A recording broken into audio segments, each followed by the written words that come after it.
সেদিন থেকে দুটো লড়াই শুরু হলো। এক তো বাবার অপারেশনের জন্য টাকা জোগাড় করা, আর তুই মিহিকে বড় করে তোলা। তার দেনা করে অনেক কষ্টে বাবার অপারেশন তো হলো, কিন্তু মানুষটাকে বাঁচাতে পারলাম না।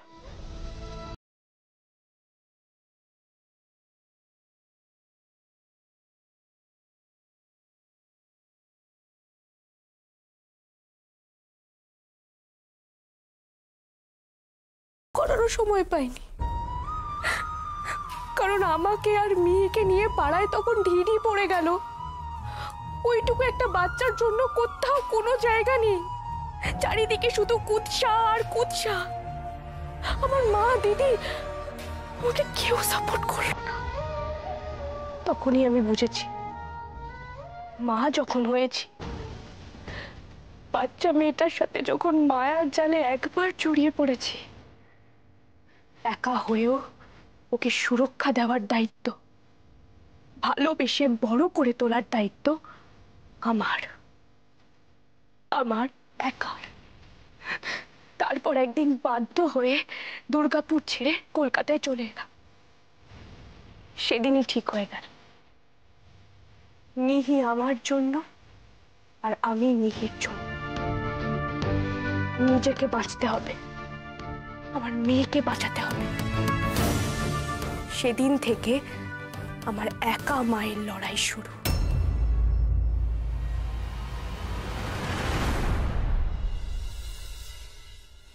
ব্যাস, এটাই আমার অতীত রিক। বিশ্বাস করো, আমি কিন্তু প্রথমে মিহিকে ধারণ করতে চাইনি, কিন্তু পরে এটাও মনে হয়েছিল 20 বছর বয়সেও মাতৃত্বের স্বাদ একবার পেলে আমি তাকে এত সহজে দূরে করে দিতে পারবো না।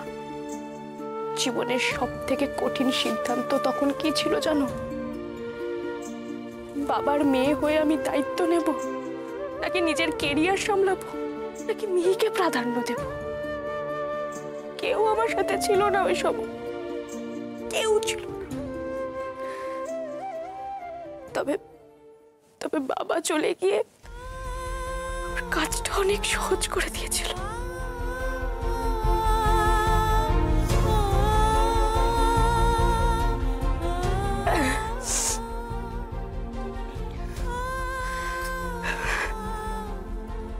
আমার তো সব গল্প শুনলেরই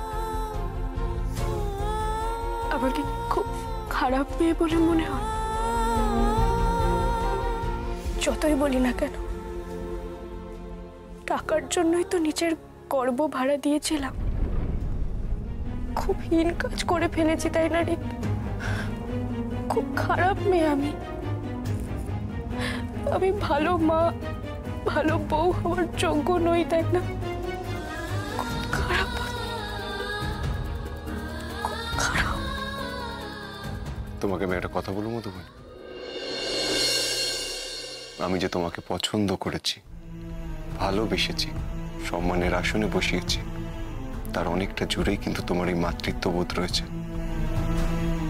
তুমি যেভাবে একা হাতে মিহিকে মানুষের মতো মানুষ তৈরি করছো প্রতিনিয়ত, সেটা দেখে সম্মানে আমার মাথা নত হয় তোমার সামনে। আর সেই জন্যই আমি তোমার আর মিহির হাত ধরে চিরটা কাল হাঁটতে চাই। আমি তোমায় বারবার বলেছিলাম যে মধুবনী, আমি তোমাকে আমার প্রেমিকা, আমার স্ত্রী হিসেবে যতটা চাই, ঠিক ততটাই মিহির মা হিসেবে চাই। এই রোলটা তো তোমার জন্য অ্যাসাইন করা। তুমি মিহিকা ঘোষের সাহসী মা। আর এর থেকে সুন্দর আর পবিত্র পরিচয় হয় না মধুবনী। মারা যেমনই হোক না কেন, তাদের প্রফেশন, তাদের ডিসিশন, তাদের জীবনযাপন যাই হোক না কেন, মারা কখনো খারাপ হতে পারে না। মারা তোমার মতো পবিত্র, তোমার মতো লড়াকু।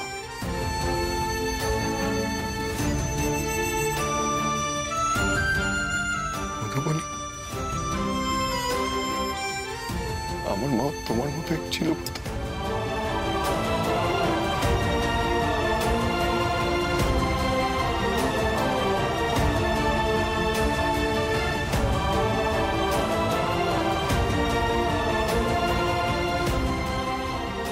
যখন আমি তোমার অতীতের কথা শুনলাম, আমি নিজের অতীতের কথা তোমাকে বলতে চাই মধুবনী। থাক না রিক, আমি জানি অতীতের ক্ষত ঘেটে দেখলে কতটা যন্ত্রণা। আমি চাই না তুমি কষ্ট পাও। না মধুবনী, একদিন তো কষ্ট পাবো, কিন্তু আজকের পর থেকে আমার, তোমার আর মিহির জীবনে আমাদের অতীত যেন বাধা হয়ে না দাঁড়ায়। প্লিজ প্লিজ বলতে তো। বল।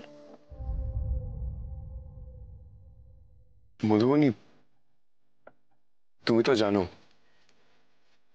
আমার আর শ্রেয়ার ভালোবাসাটা কতটা গভীর ছিল। সেদিন সেদিন শ্রেয়াকে ভেবে ওই গাড়িটার পেছনে আমি ছুটে গেছিলাম। মিথ্যে বলবো না মধুবনী, আজও যদি শ্রেয়া আমার সামনে এসে দাঁড়ায় না, হয়তো কষ্ট পাবো।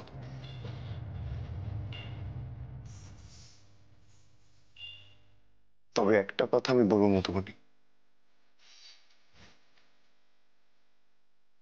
তোমাকে আর মিহিকে পেয়ে আমি একটা কমপ্লিট ফ্যামিলি পেয়েছি, যেটা শ্রেয়ার সাথে থাকলে কখনো পেতাম না। আর সেখান থেকেই আমাদের বিবাদ শুরু।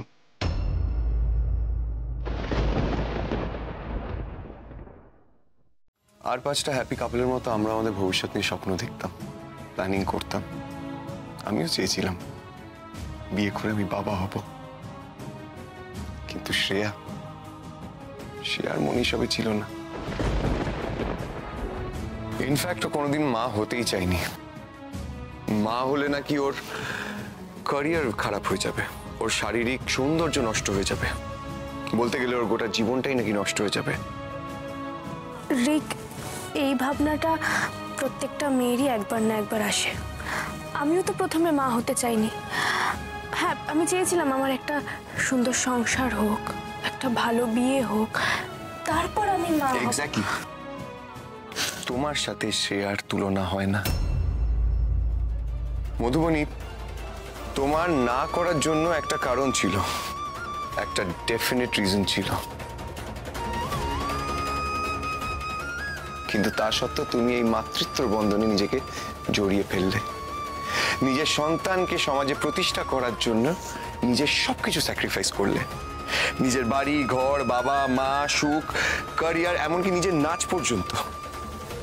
আর এই পুরো স্ট্রাগলটা নিজের কাঁধে তুলে নিলে। আর ওইদিকে শ্রেয়া আমায় কি বলেছিল জানো? শ্রেয়া বলেছিল ওকে যদি মা হতেই হয় তাহলে ওকে আমায় 1 কোটি টাকার ক্ষতিপূরণ দিতে হবে।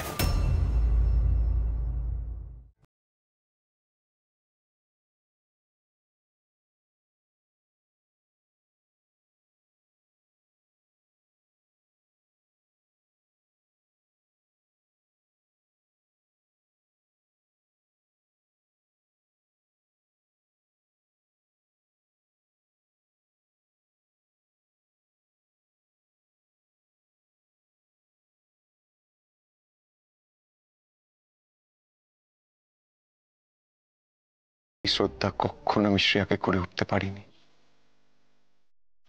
আর আজ তোমার অতীতের কথা শুনে সেই শ্রদ্ধা আমার আরো 1000 গুণে বেড়ে গেল।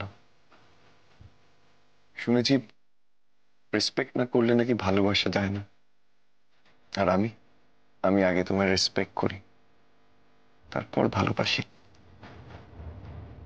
আমি তোমাকে আমার জীবনে পেয়ে ধন্য মধুবনী, গর্বিত, আনন্দিত।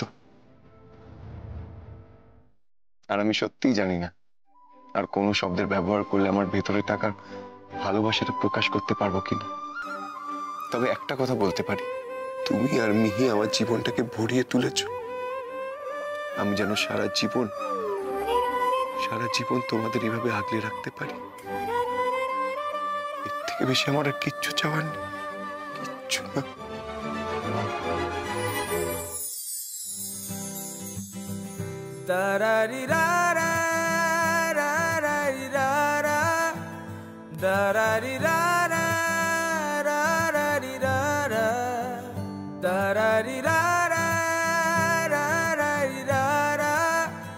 da ra ri ra ra